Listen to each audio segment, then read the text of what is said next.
श्रावण सोमवार की कथा के अनुसार अमरपुर नगर में एक धनी व्यापारी रहता था। दूर दूर तक उसका व्यापार फैला हुआ था। नगर में उस व्यापारी का सभी लोग मान सम्मान करते थे। इतना सब कुछ होने पर भी वह व्यापारी अंतर मन से बहुत दुखी था, क्योंकि उस व्यापारी का कोई पुत्र नहीं था। दिन रात उसे एक ही चिंता सताती रहती थी, उसकी मृत्यु के बाद इसके इतने बड़े व्यापार और धन संपत्ति को कौन संभालेगा। पुत्र पाने की इच्छा से वह व्यापारी प्रति सोमवार भगवान शिव की व्रत पूजा किया करता था। सायंकाल को व्यापारी शिव मंदिर में जाकर भगवान शिव के सामने घी का दीपक जलाया करता था। उस व्यापारी की भक्ति देखकर एक दिन पार्वती ने भगवान शिव से कहा, हे प्राणनाथ, यह व्यापारी सच्चा भक्त है। कितने दिनों से यह सोमवार का व्रत और पूजा नियमित कर रहा है। भगवान आप इस व्यापारी की मनोकामना अवश्य पूर्ण करें। भगवान शिव ने मुस्कुराते हुए कहा, हे पार्वती, इस संसार में सबको उसके कर्म के अनुसार फल की प्राप्ति होती है। प्राणी जैसा कर्म करते हैं उन्हें वैसा ही फल प्राप्त होता है। इसके बावजूद पार्वती जी नहीं मानी। उन्होंने आग्रह करते हुए कहा, नहीं प्राणनाथ, आपको इस व्यापारी की इच्छा पूरी करनी ही पड़ेगी। यह आपका अनन्य भक्त है। प्रति सोमवार आपका विधिवत व्रत रखता है और पूजा अर्चना के बाद आपको भोग लगाकर एक समय भोजन ग्रहण करता है। आपको इसे पुत्र प्राप्ति का वरदान देना ही होगा। पार्वती जी का इतना आग्रह देखकर भगवान शिव ने कहा, तुम्हारे आग्रह पर मैं इस व्यापारी को पुत्र प्राप्ति का वरदान देता हूँ, लेकिन इसका पुत्र 16 वर्ष से अधिक जीवित नहीं रहेगा। उसी रात भगवान शिव ने स्वप्न में उस व्यापारी को दर्शन देकर उसे पुत्र प्राप्ति का वरदान दिया और उसके पुत्र के 16 वर्ष तक जीवित रहने की बात भी बताई। भगवान ने वरदान से व्यापारी को खुशी तो हुई, लेकिन पुत्र की अल्पायु की चिंता ने उस खुशी को नष्ट कर दिया। व्यापारी पहले की तरह सोमवार का विधिवत व्रत करता रहा। कुछ महीने पश्चात उसके घर अति सुंदर पुत्र उत्पन्न हुआ। पुत्र जन्म से व्यापारी के घर में खुशियां भर गई। बहुत धूमधाम से पुत्र जन्म का समारोह मनाया गया। व्यापारी को पुत्र जन्म की अधिक खुशी नहीं हुई, क्योंकि उसे पुत्र की अल्प आयु के रहस्य का पता था। यह रहस्य घर में किसी को नहीं मालूम था। विद्वान ब्राह्मणों ने उस पुत्र का नाम अमर रखा। जब अमर 12 वर्ष का हुआ तो शिक्षा के लिए उसे वाराणसी भेजने का निश्चय हुआ। व्यापारी ने अमर के मामा दीपचंद को बुलाया और कहा कि अमर को शिक्षा प्राप्त करने के लिए वाराणसी छोड़ आओ। अमर अपने मामा के साथ शिक्षा प्राप्त करने के लिए चल दिया। रास्ते में जहाँ भी अमर और दीपचंद रात्रि विश्राम के लिए ठहरे, वहीं यज्ञ करते और ब्राह्मणों को भोजन कराते थे। लंबी यात्रा के बाद अमर और दीपचंद एक नगर में पहुँचे। उस नगर के राजा की कन्या के विवाह की खुशी में पूरे नगर को सजाया गया था। निश्चित समय पर बारात आ गई, लेकिन वर का पिता अपने बेटे के एक आंख से काने होने के कारण बहुत चिंतित था। उसे इस बात का भय सता रहा था कि राजा को इस बात का पता चलने पर कहीं वह विवाह से इनकार न कर दे, इससे उसकी बदनामी होगी। वर के पिता ने अमर को देखा तो उसके मस्तिष्क में एक विचार आया। उसने सोचा, क्यों न इस लड़के को दूल्हा बनाकर राजकुमारी से विवाह करा दूं। विवाह के बाद इसको धन देकर विदा कर दूंगा और राजकुमारी को अपने नगर में ले जाऊंगा। वर के पिता ने इसी संबंध में अमर और दीपचंद से बात की। दीपचंद ने धन मिलने के लालच में वर के पिता की बात स्वीकार कर ली। अमर को दूल्हे के वस्त्र पहनाकर राजकुमारी चंद्रिका से विवाह करा दिया गया। राजा ने बहुत सा धन देकर राजकुमारी को विदा किया। अमर जब लौट रहा था तो सच नहीं छिपा सका और उसने राजकुमारी की ओढ़नी पर लिख दिया, राजकुमारी चंद्रिका, तुम्हारा विवाह तो मेरे साथ हुआ था। मैं तो वाराणसी में शिक्षा प्राप्त करने जा रहा हूँ। अब तुम्हें जिस नवयुवक की पत्नी बनना पड़ेगा वह एक आंख से काना है। जब राजकुमारी ने अपनी ओढ़नी पर लिखा हुआ पढ़ा तो उसे काने लड़के के साथ जाने से इनकार कर दिया। राजा ने सब बातें जानकर राजकुमारी को महल में रख लिया। उधर अमर अपने मामा दीपचंद के साथ वाराणसी पहुंच गया। अमर ने गुरुकुल में पढ़ना शुरू कर दिया। जब अमर की आयु 16 वर्ष पूरी हुई तो उसने एक यज्ञ किया। यज्ञ की समाप्ति पर ब्राह्मणों को भोजन कराया और खूब अन्न वस्त्र दान किए। रात को अमर अपने शयन कक्ष में सो गया। शिव के वरदान के अनुसार शयना अवस्था में ही अमर के प्राण पखेरु उड़ गए। सूर्योदय पर मामा अमर को मृत देखकर रोने पीटने लगा। आसपास के लोग भी एकत्र होकर दुख प्रकट करने लगे। मामा के रोने विलाप करने के स्वर समीप से गुजरते हुए भगवान शिव और माता पार्वती ने भी सुने। पार्वती जी ने भगवान से कहा, प्राणनाथ, मुझसे इसके रोने के स्वर सहन नहीं हो रहे हैं।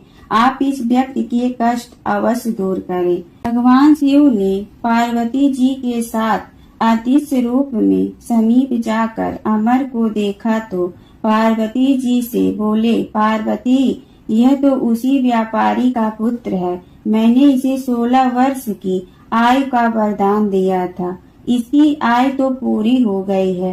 पार्वती जी ने फिर भगवान शिव से निवेदन किया, हे प्राणनाथ, आप इस लड़के को जीवित करें, नहीं तो इसके माता पिता पुत्र की मृत्यु के कारण रो रो कर अपने प्राणों का त्याग कर देंगे। इस लड़के का पिता तो आपका परम भक्त है। वर्षों से सोमवार का व्रत करते हुए आपको भोग लगा रहा है। पार्वती जी के आग्रह करने पर भगवान शिव ने उस लड़के को जीवित होने का वरदान दिया और कुछ ही पल में वह जीवित होकर उठ बैठा।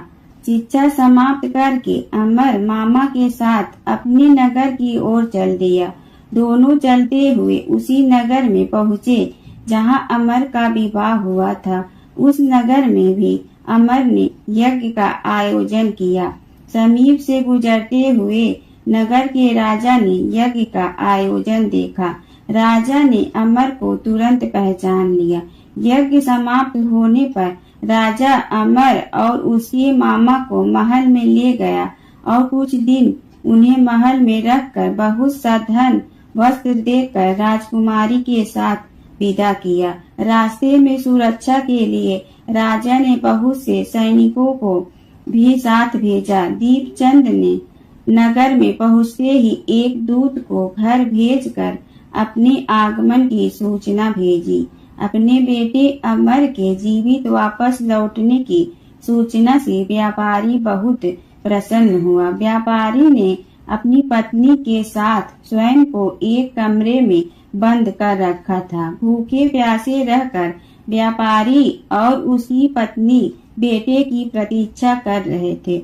उन्होंने प्रतिज्ञा कर रखी थी कि यदि उन्हें अपने बेटे की मृत्यु का समाचार मिला तो दोनों अपने प्राण त्याग देंगे।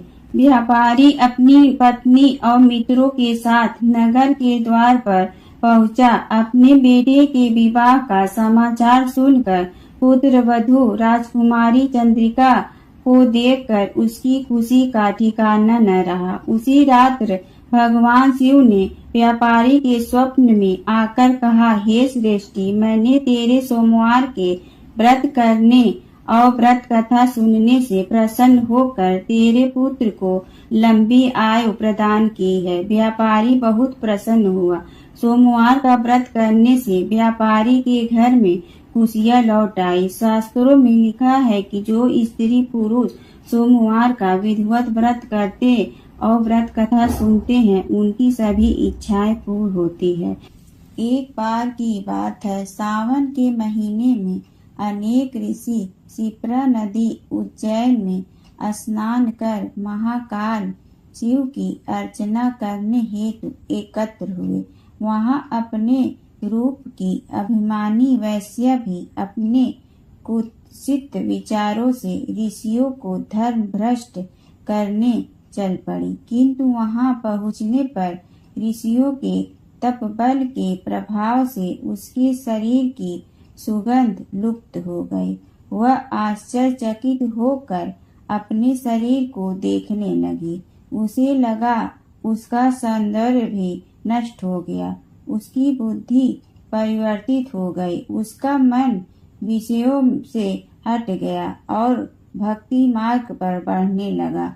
उसने अपने पापों के प्रायश्चित हेतु ऋषियों से उपाय पूछा। वे बोले, तुमने 16 श्रृंगारों के बल पर अनेक लोगों का धर्म भ्रष्ट किया। इस पाप से बचने के लिए तुम 16 सोमवार व्रत करो और काशी में निवास करके भगवान शिव का पूजन करो।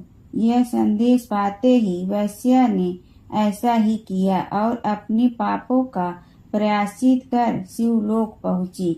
भगवान शिव की कृपा से अपने समस्त पापों से मुक्त हुई। तब से ही आचरण की शुद्धता के लिए 16 सोमवार का पावन व्रत किया जाता है। 16 सोमवार के व्रत से कन्याओं को सुंदर सुशील पति मिलते हैं तथा पुरुषों को भी सुंदर सुशील पत्नी की प्राप्ति होती है।